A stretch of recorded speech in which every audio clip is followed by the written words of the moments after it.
Welcome to the Big Movement Podcast. If you're ready to create results and make huge strides in your business, finances, personal development, and health, then you're in the right place. Pushing past excuses and powering through procrastination can be a challenge alone. Here, you'll get the support, tools, and knowledge you need to get to the level you desire in your business and life. Let's get started with your host, Byron Ingram.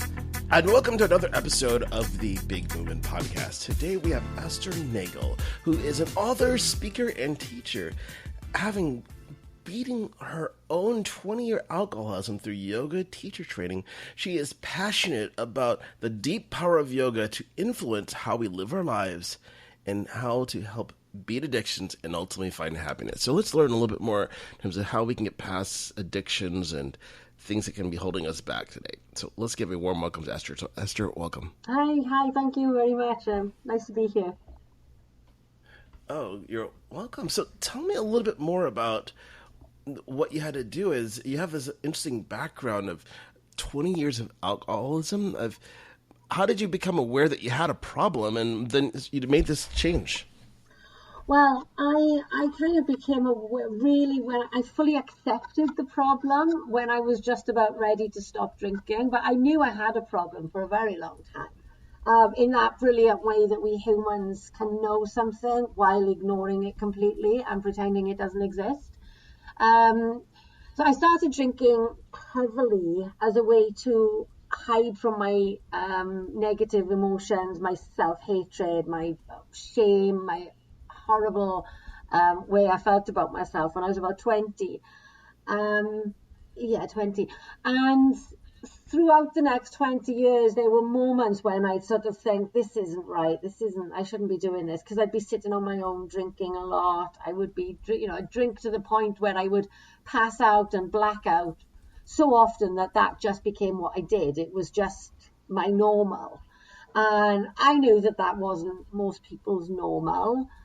But because I did it so much and because I made sure, very unconsciously, but I made sure that the people I was hanging out with also drank far too much and smoked too much and took too many drugs and lived very unhealthy sort of lifestyles in an awful lot of ways. So I was able to convince myself that it was normal. But there were lots of moments when I had these little flashes of insight that, maybe this needs to change, but I always ignored that. But in 2013, I think that the universe just decided, right, this is the year you're going to realize there's something wrong. Because I had a really horrible year that pretty much started on the 2nd of January when I had a really horrible day of arguing and breaking up with my boyfriend.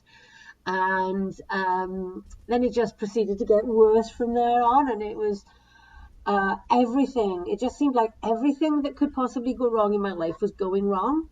I had problems in work. I had insecurities in my job. I had problems with my ex-partner. We were arguing over contact arrangements with our child and having a really vicious breakup it was very cruel. Lots of horrible things said and done. And my mother got cancer, and that was incredibly stressful. And then there was an unexpected discovery of alcoholism in the family, and that was quite an eye-opener for me, because while I was trying to support my family through this, I was also thinking, oh my God, that's me, and why isn't it me? And I had a lot of it was basically like a mirror to me to show me what my behavior was. And really speaking, I should have been the one in that free fall. And a few months later, I was the one in that free fall. I had a breakdown in August of 2013. I gave up my job. It was the only thing I could give up, so I gave it up. And I went on to government benefits, which meant that I had just about enough money to pay my bills and buy food for me and my children, but not much else. My boyfriend supported my drinking and smoking. Whenever we got together, he would buy me alcohol, and the rest of the time I managed to somehow pay for my alcohol. I'm not sure how anymore. And so after this breakdown, after a couple of months of just really going completely crazy and doing all kinds of crazy things, I suddenly realized that I needed to sort of ground myself again. I needed to do something. I needed to change my life. And I'd always wanted to do yoga teacher training. I had done for several years. I'd wanted to train to teach yoga, and thought, well, maybe this is a good time to do it now. I need that. I need something to calm me down. I need something to help me sort my mind out. Yoga is good at that, so maybe yoga teacher training would be good. And just at the same time that I was thinking that, a local yoga teacher started advertising her new teacher training program. So I got myself signed up to that. And it was a new type of yoga that I'd never experienced before, a new approach to yoga that talked about yoga as a way of life and as a way of thinking and as a way of being, rather than just yoga as a physical exercise, which is what I'd always understood it to be. And through this yoga teacher training, which I started in April of the following year, 2014, I learned how to breathe, I learned how to relax, I learned how to change my thinking, how to change my perspective on the world, how to change my perspective on myself, and how to just become a better person and how to like myself more. And I was able to let go of a lot of the hurt and the pain that had kept me in this alcoholism for so long. And after 7 months, after the first 7 months of the yoga teacher training, I woke up one morning with the worst hangover I'd ever had. After a really good fun night, it wasn't one of these, I'd had a horrible night where everything had gone wrong and it was I was at the bottom of the pit kind of thing. I'd had a really fun night, but I felt dreadful the next day. And I realised that I actually preferred the way I felt when I didn't get drunk the night before. And so I decided, right, I'm not going to drink this next following weekend. I'm going to have a week off. And then that became, I'm going to have another week off and another week and another week until 6 weeks had passed. And I went to my brother's wedding where I could have got incredibly drunk on free red wine all night, and it would have been really good quality wine. But I opted to drink elderflower in fizzy water, and had such a good time, and I felt so good the next day that I hadn't embarrassed my brother, I hadn't annoyed my mother, I hadn't made a fool of myself. But I kind of realized then that, okay, I think I've stopped drinking now. And at that point, I was able to deal with the thought of never drinking again, whereas previously the thought of never drinking again would have sent me running to the nearest off license or the nearest bar. But by that point, I actually wanted that sober future rather than fearing it. Wow. That's powerful that you went through that. Was it hard in the beginning to go for those periods that you weren't drinking? It wasn't, because, I mean, it's weird. I kind of did my recovery in the reverse to most people. And I've only realised this recently when I've been talking, I think on other podcasts that I've talked about, actually, I've been talking about my recovery compared to somebody who does a 12-step program, for example, where you stop drinking and then you process yourself and you deal with your emotions, whereas I dealt with my emotions. I dealt with the reasons I was drinking before I stopped. So by the time I got to that point where I stopped, I was so busy focusing on how good it felt every morning to wake up sober and how good it felt to not feel chaotic and not feel stressed and not feel angry anymore and to feel calm and at peace and to be able to get up in the morning and do my morning yoga. It was actually astonishingly easy.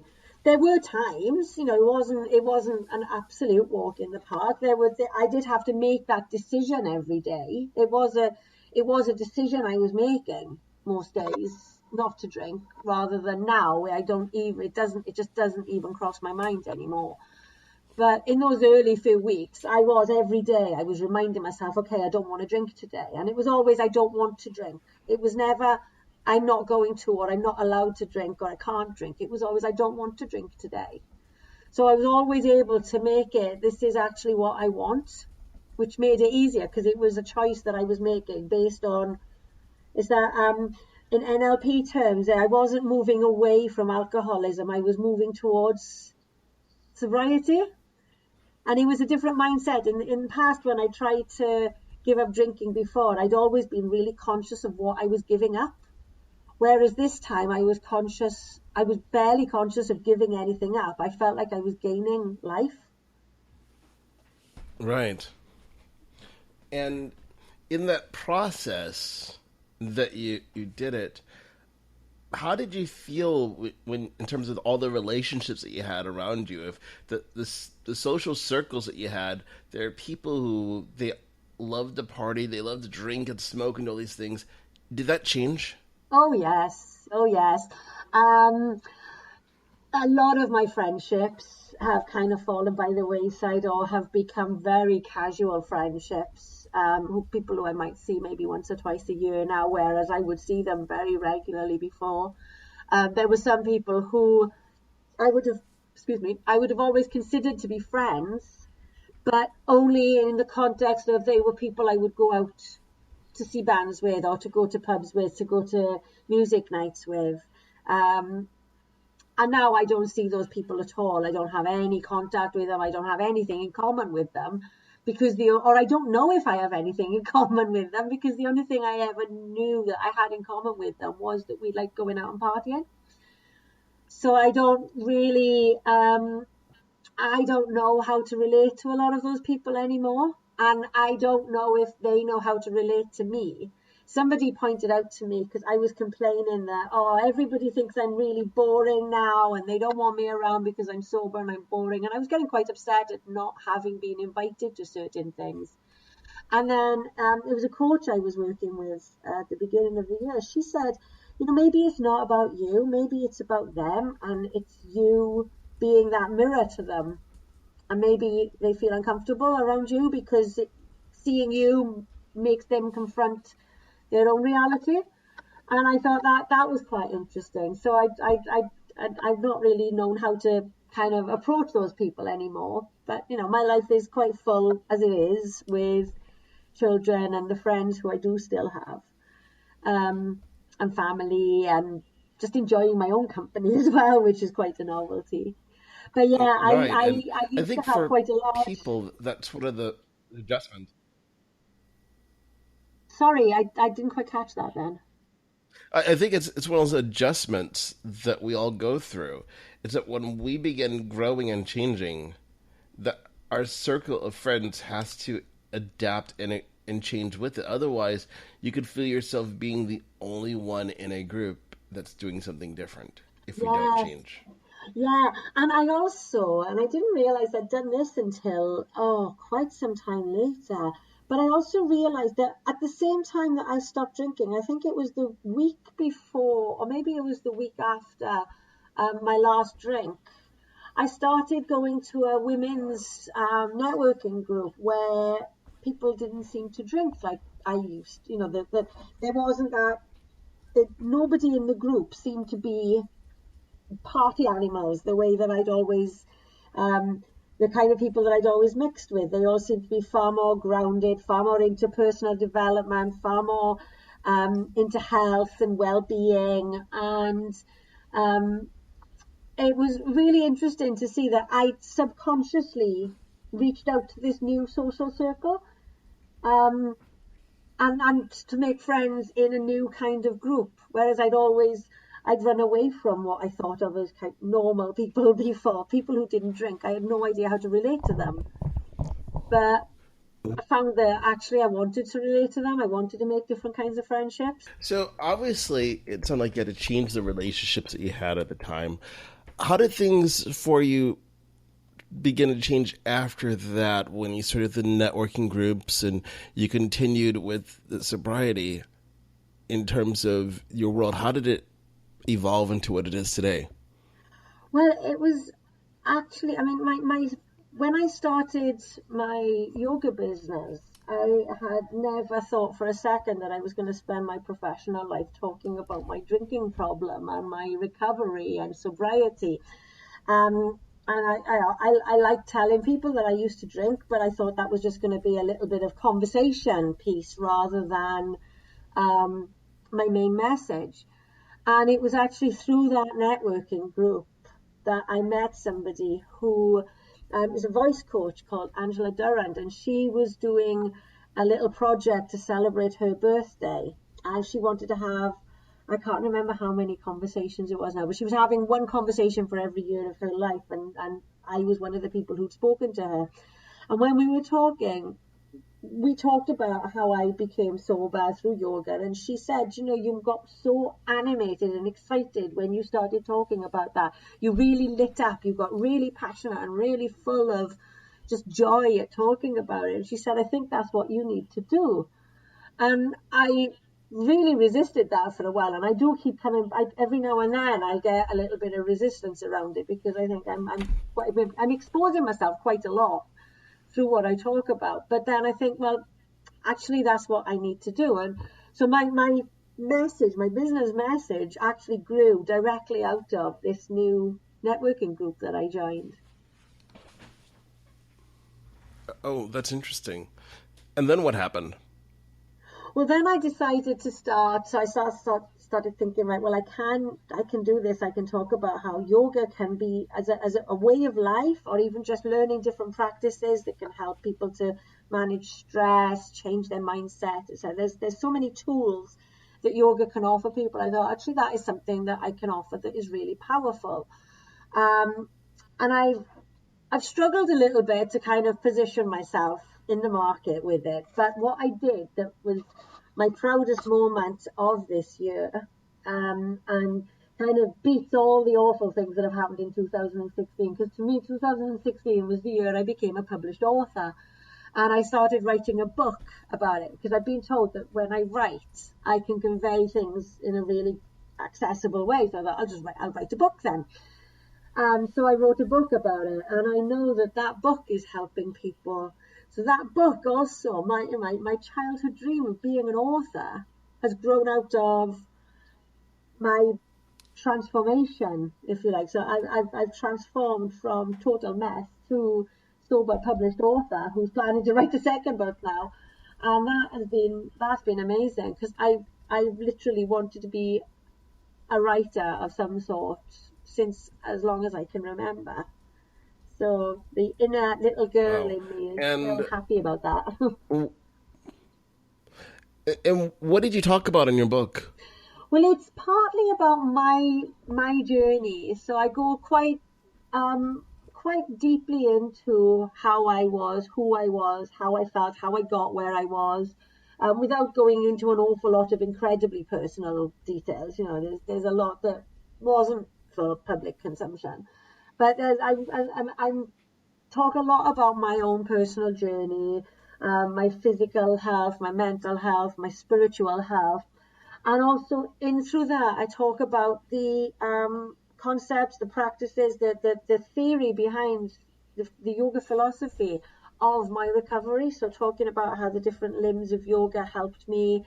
So it is a book that is a kind of like an inspirational personal memoir, but it's also a self-help book. It's also a book that can be used to teach. If you wanted to have a yoga for beginners kind of book, it would give you the basics of the very basics of yoga philosophy and yoga practice, and it shares some practical things that you can do as well. So in about 200 pages, I've managed to cram in quite a lot of value, I think. Well, how many pages? I think it's 200, about 200. About 200? Okay. That's quite an accomplishment when you think about how many words go into telling a story in terms of writing it. How long did it take you to write the book? I was hoping you'd ask that. It basically took me a week, more than a week really, but initially I was speaking at a women's networking event in New Delhi in May, and I spoke to one of the other speakers. We connected through Skype, and we had a chat, and she was telling me that she'd written a book that she was planning on giving away to delegates at this conference. And I said, I've been sort of writing something for a while, because I'd been playing around a little bit. I tried writing 1,000 words a day for a month, but that didn't really take off. But I had a bit written, and I said, I can never turn it into a good book. It's just rambling and it's not printable quality. And she said, well, we've got a few weeks before the conference. You could do this, you could do that. She gave me a few websites to look at for formatting and publishing and stuff. And she said, you can do this.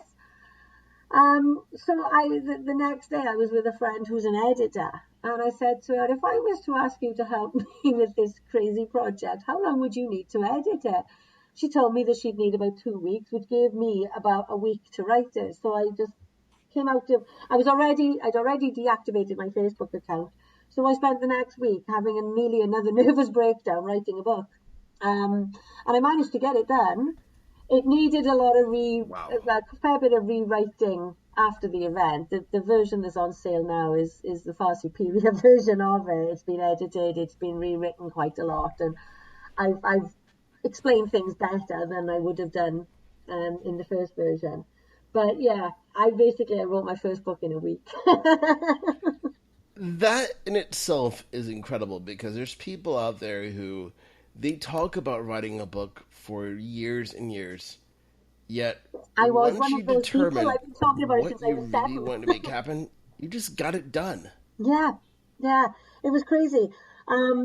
It was absolutely crazy. And I look back now and I think I can't actually believe I did that. I'm terrible I'm a terrible procrastinator. And I am amazed that I was able to actually focus myself for that much, because it was hard. It wasn't easy to write. I knew everything I wanted to say, but it was really hard.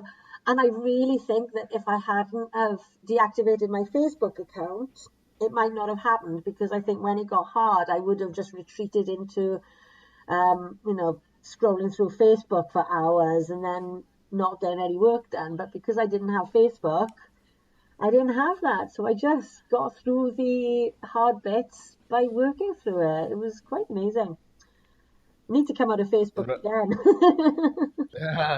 I think what it comes down to is that we have to learn how to manage our day, because there's so many people out there that it doesn't matter if it's Facebook, if it's just socializing in the workplace, the list goes on and on. Yeah. With how people get distracted. You think about, let's just say sports as an example. There's people I know that here in the U.S., especially when it's football season, once the weekend arrives, they'll get up first thing Saturday morning, they're watching college football all day, and then Sunday they're watching professional football all day, and then they wonder, well, where did my weekend go? Well, here was this game, the first one, and there's another one, and another one, and another one. Oh, and that was just Saturday.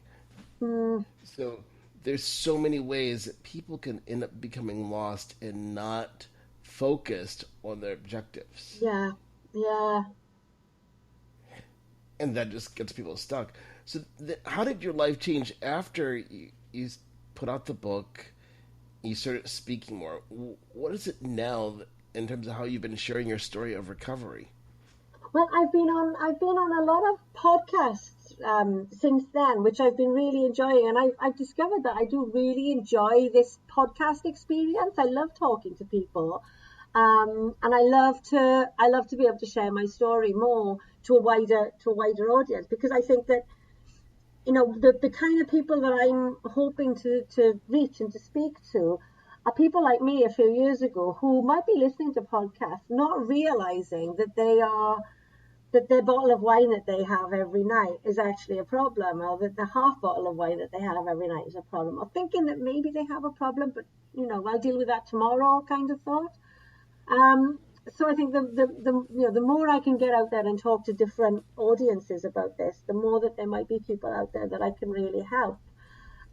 So that's great in terms of, I really enjoy it. I've always loved consuming podcasts. I've always loved listening to podcasts. It's really lovely to be actually involved in them. And I'm writing more. I've been invited to speak at a couple of events. I was at the Addiction conference last month, which is a big addiction support charity in the UK. And so I gave a workshop there with some practical techniques and some sort of theory and practical techniques, and I had some great feedback from that. And I'm speaking in a couple of months again. So I'm looking for more speaking opportunities, because I think it's that power of storytelling. And Sorry? oh no, and those are all things that are possible as you just continue getting your message out there consistently. Yeah, and I think I'm getting better at it as well. There are less ums and ahs when I speak as well, which is good. And I think that if it touches one person that listens to each of these podcasts, if one person thinks, oh yeah, that sounds familiar, then I've helped somebody. If I can help one person in your audience, then that is amazing. If I can help more, then obviously that would be even better. But I think that it's all about getting that story out there. And one of the things that I feel really conscious of doing is that by speaking about my addiction and recovery so happily and without any of the shame that kept me addicted for so long, it's helping to break down that stigma and that shame a little bit. Because we are as a society. You're in the US, aren't you? And we're in the UK. It's very much drink if you want to, but don't become addicted, because then we're going to judge you really harshly. And I think that shame just compounds the problem then, and particularly if people are people in high profile jobs, for example, or they're in jobs where there's responsibility, and they've got this pressure on them, and they have a drink because it helps them to unwind, and then they feel that they can't ask for help because of their job, and it creates this whole vicious circle of shame that just makes the situation worse. Whereas I think that talking openly about it without shame, because I'm not ashamed, I did things that I wish I hadn't done, but I have no shame anymore about it. And I think that's such a healthy place to be, because I didn't make those choices with the sort of strength that I have now. I made those choices because I was in this addicted place, and I didn't make those choices because I was a bad person. I made those choices because I needed help, and the shame that I felt kept me from seeking that help. So I think that breaking through that stigma is really important. And that's definitely important, because if you touch on something there, I think it's a part of society people don't think about, of how it's socially accepted that alcohol is part of it, but only if you drink a certain amount. You go above and beyond that, just like you said, now you're frowned upon. So it's something that truly has to be addressed, because you're asking to have it both ways. Like, oh, you're saying it's okay to drink, but only if you don't drink too much. Yeah. And I don't know what it's like in the US. I've never been to the US, so I don't know what the drinking kind of, what alcohol is like in the US. But I know that in Britain, we're almost encouraged to drink. And we're encouraged to drink to excess. And maybe encouraged isn't, well, no, it is. I mean, there's a lot of marketing goes into encouraging people to buy more alcohol than they need. It's buy one, get one free. Reducing, there used to be 3 bottles of wine for £10, which was just shocking. You could buy your 13% bottle of red wine for basically £3.50, which is just shocking. And I mean, when young people, I've got a 20-year-old son who's in university, and the university drinking culture really makes me angry. And they take children leave their homes for the first time. They leave the care of their parents for the first time, and then they're put in this environment where they are being so encouraged to drink to excess. The freshers week events that get put on at student unions are all about alcohol. They're just, alcohol is at the heart of them.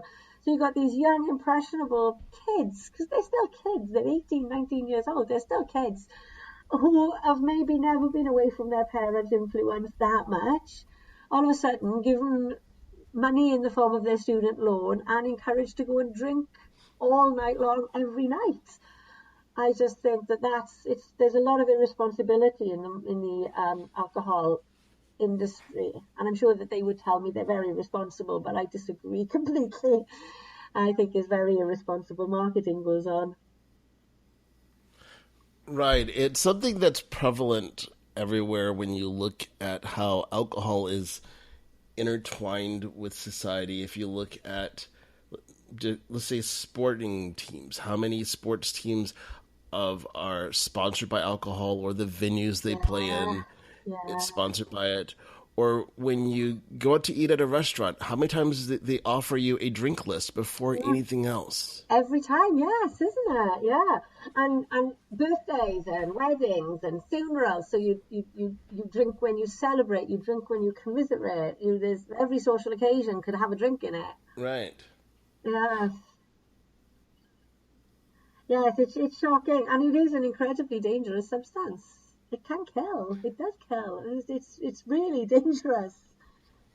Now, if Right. it was suddenly put on the market now, it would be treated like a really hard drug. I'm sure of it. And I'm not advocating for it to be criminalized at all. I don't support that at all. But it would be treated as a heavy drug, I'm sure, if it was suddenly allowed released now.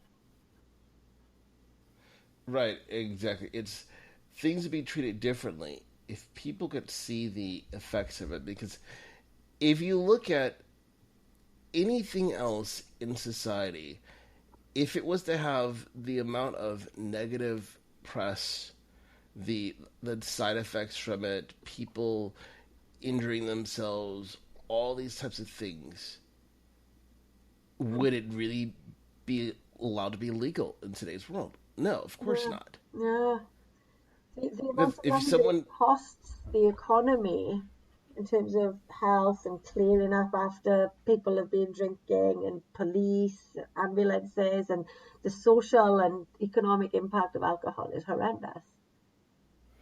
right, exactly, that when there's an economic benefit to something, things can be, let's say, I don't say people turn the other way, but then they look at like, well, it's not hurting anybody, or this is too big, we can't change it. I think if you're looking at it from a different perspective, it's that the only way for it to change in terms of at least the industry is that people have to become more self-aware Yeah, for themselves. yeah.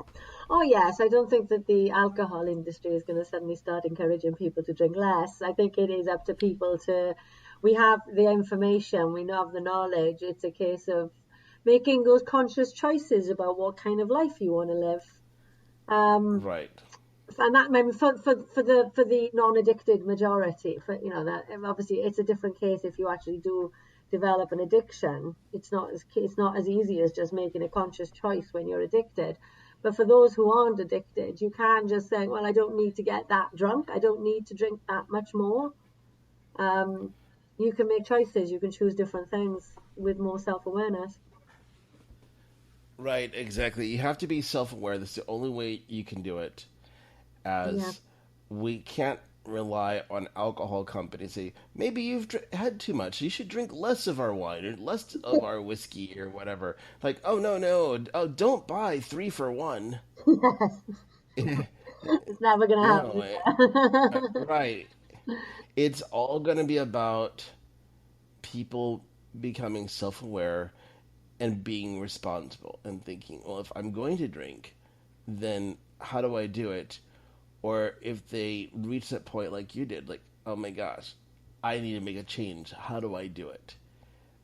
That relying on somebody else to solve their problem is never going to work. No matter how much people want to have regulations and control about something, it's self-control that's Yeah. going to be the thing that makes a difference. Yeah, and actually, that's one of my vivid memories, and it's not that vivid because I can't remember what was said before. But I remember while I was still drinking, not every day, but I was still drinking at weekends, and I was drinking to excess at weekends. In my yoga teacher training course one week, something was said, and I remember having the thought of, oh my God, that's it. If I want my life to be like this, there is nobody else going to do it apart from me. There's no superhero going to come and save me. There's no one going to come and save me. I need to save me. I need to do it. And if I can feel that now, and I felt it as an empowering thought, I thought, I can do this. I can actually, and it was having that moment of suddenly realizing I have that strength in me. I needed some time to access that strength. I didn't have that strength 6 months previously. But it was that real, and it was such an empowering thought to realize I've got to do this for myself. And I can. It was an incredible moment. I wish I could remember what was said beforehand, but I really can't. It's quite all right. We all have those moments when you hear something like, "Oh my gosh, that was incredible." What was it? I don't know. And we just have to keep pushing forward and focus on the actions that are going to get us there. Yes.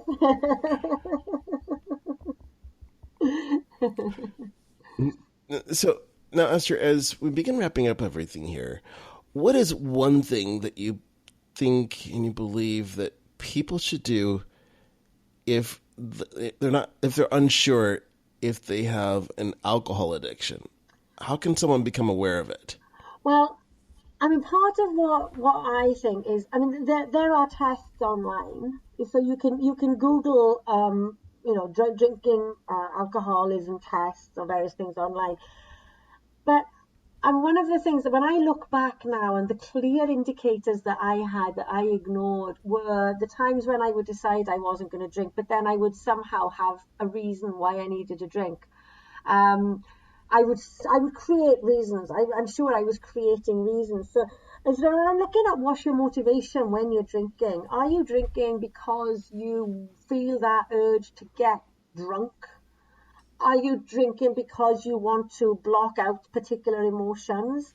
Are you drinking? I mean, if you're drinking because you like a nice bottle of you like a nice glass of red wine and you enjoy the taste of it and you can drink 1 or 2 glasses and then that's fine, then you're probably okay. If you're drinking because you want to feel different, because you don't like the way you currently feel, then you probably need to look at maybe trying to do something about that. Maybe you're stressed. If you sort of get home from work or you come to the end of your week and you're thinking, oh my God, I need a drink. If you ever utter the phrase, I need a drink, I think you need to look at how stressed you are. I think you're probably at least stressed and you need to take action on that, whether it's that you've got a drinking problem or not.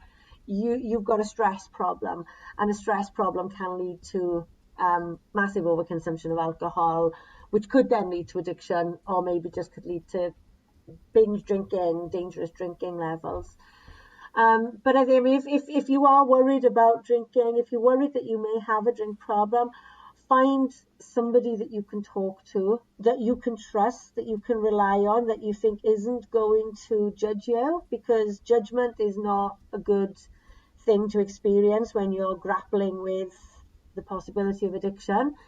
So maybe a doctor, maybe a friend that you can trust, maybe a helpline. If there's in the UK, we have Samaritans, we have all kinds of different drug and alcohol support lines. You can phone them and ask them for help. But I would imagine that most times they would refer you then to a doctor. So I think you get yourself to somebody that can help you to process if you actually are an addict or if you just are stressed, and find ways to manage that stress. Well, those are all important things that people have to do, because once you have that awareness, then it's about taking action about it. Yeah. And the other thing that I know that a lot of addiction comes as a result of some form of emotional trauma that may or may not have happened during childhood. So I would also advise get some therapy of some type, because you can get support with the addiction, but you may have underlying issues that need to be dealt with as well. So, you can go to AA or something and they will help you to stay sober, to beat the addiction, but you're going to need something else to help deal with those underlying issues that need to be cleared before you can fully heal. Once you've cleared those issues, the chances are you're going to be able to stay sober. Wow. And that is powerful. Well, Esther, I want to thank you for coming onto the Big Movement podcast today and sharing your wealth of wisdom about addictions and how you're able to move past it, and ultimately tips of how people can become aware of them. How can people be able to reach out and learn more about your book and your speaking? Well, my book is called Bent Back into Shape, Beating Addiction Through Yoga. And it's available at the moment. It's only available on Amazon worldwide. It's going to be available in other formats. That's one of my must-dos for the first 6 months of 2017. It's my website. If people wanted to find out more, I blog quite regularly. I got lots of videos on YouTube as well, which is connected to my website. So my website address is balanceandbreathe.co.uk. And I've got contact forms there. I can be contacted through there easily. And I'm on Facebook. And I'm also on Twitter. On Twitter, I'm at Esther Nagle. And Facebook, it's Balance and Breathe with Esther Nagle. Oh, excellent. Well, definitely. I want to thank you for coming on to the Big Movement Podcast today. Well, so thank you so much. It's been lovely to chat with you. I've really enjoyed it. Thank you very much. Oh, you're welcome. Thanks for listening to the Big Movement Podcast today. And be sure to subscribe so you don't miss an episode. Now that you've surely been inspired to take your entrepreneurial career and business to the next level, you can stop by the website and get more. And if you're ready to boost your business brand, be sure to grab your free report, 7 Easy Steps to Build Your Brand Today.